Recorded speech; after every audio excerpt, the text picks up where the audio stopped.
mountain running season with a trip up the tallest mountain in Colorado, Mount Elbert.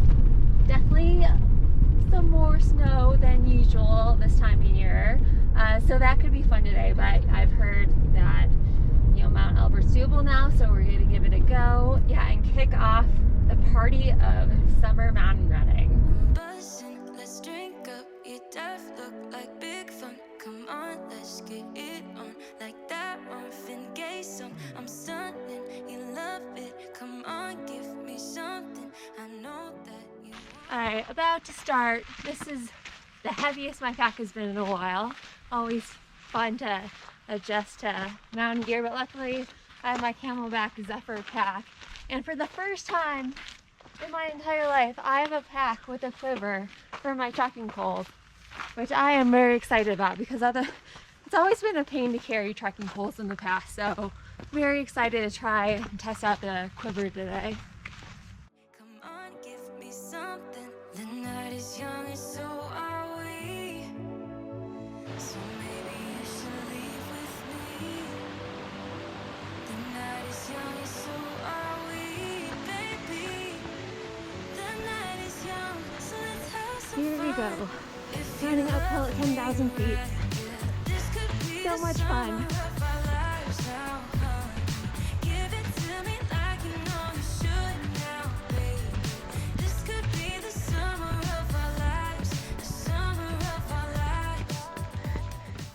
Okay, about 2.5 miles in.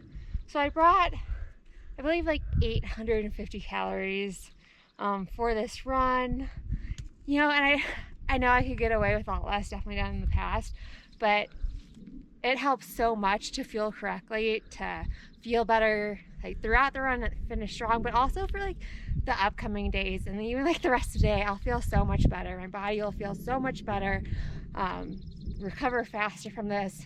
I know when I actually fuel a lot during these runs and practice, like race day fueling. So, and during a race, depends on the race distance, but for longer stuff, definitely want to try to average above 60 grams of carbs per hour. So making sure I try to do that today anyway.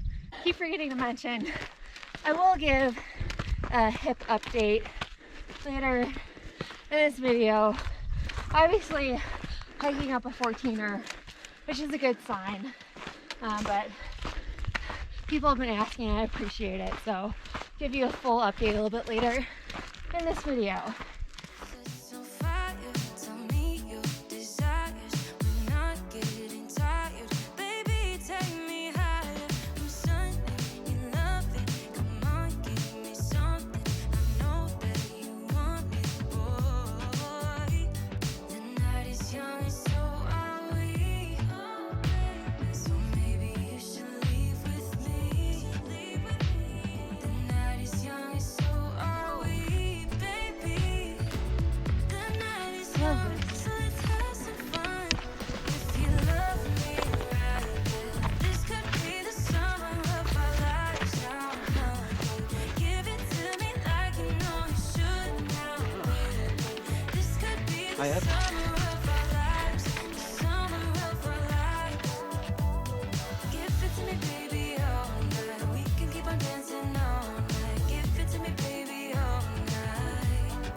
Let's go.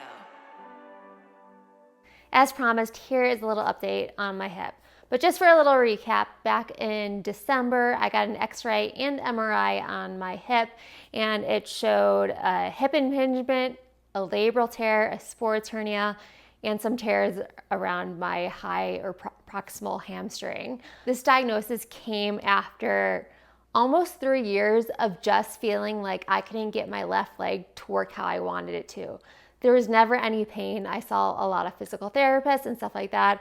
I did a whole video on this, which I'll post up here somewhere. But yeah, so after that diagnosis, I had some choices to make. The doctor said PRP or, hip impingement and labrum surgery was a possibility.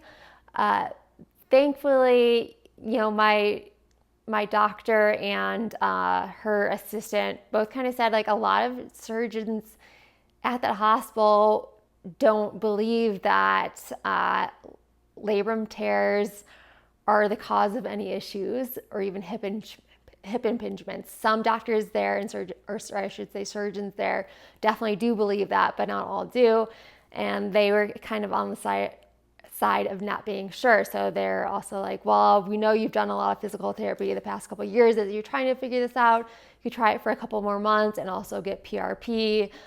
And at first, because I had done so much physical therapy in the years prior, I almost went the surgery route. I was really close to it. Also felt like I do know people who had hip labrum surgery and had some success with it. And so you're going to hear my story, but I'm not saying there's anything wrong with having surgery. I'm just saying this is my experience.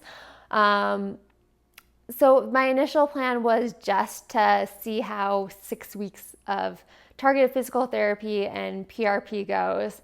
And you know what? I got to the end of the 6 weeks and I'm like, I think it's working.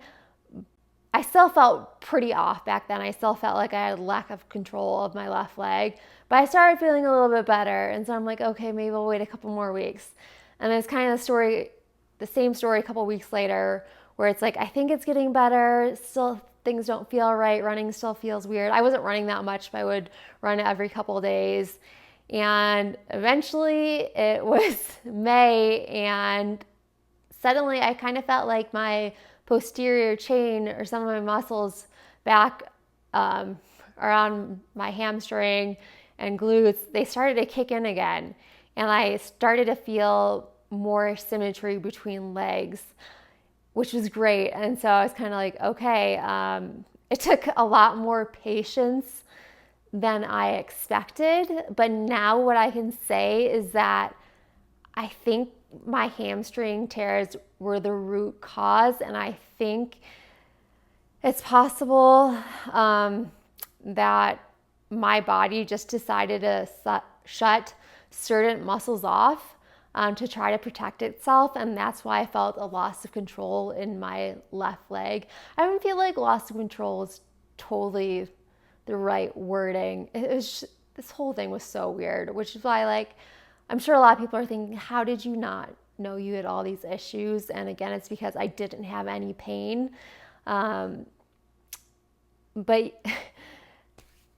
I can't go back and change anything. So now I'm just going to focus on the present. Anyway, I did a lot of physical therapy, and I also, for a long time, I was doing form work to try to correct motor patterns, and I could never get anything to stick. And finally, things were able to stick because after 3 years of kind of running not correctly because of the issue, I still had to make some form changes that I'm still working on.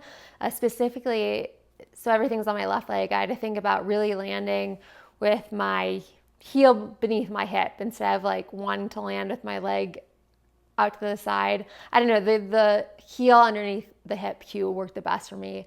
Might not be the best cue for everybody, but it's what I thought of that really helps me out. So again, while I know people who had a lot of success with surgery, for me, I valued the second opinions I got a ton. They saved me from surgery, especially my physical therapist. She said, you know, most runners out there probably have a labrum tear and have no idea just because they've never gotten an MRI.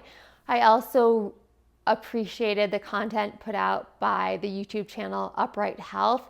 He did a lot of videos on this topic, some more like physical therapy focused, but also some navigating the research out there on hip impingements and labral tears.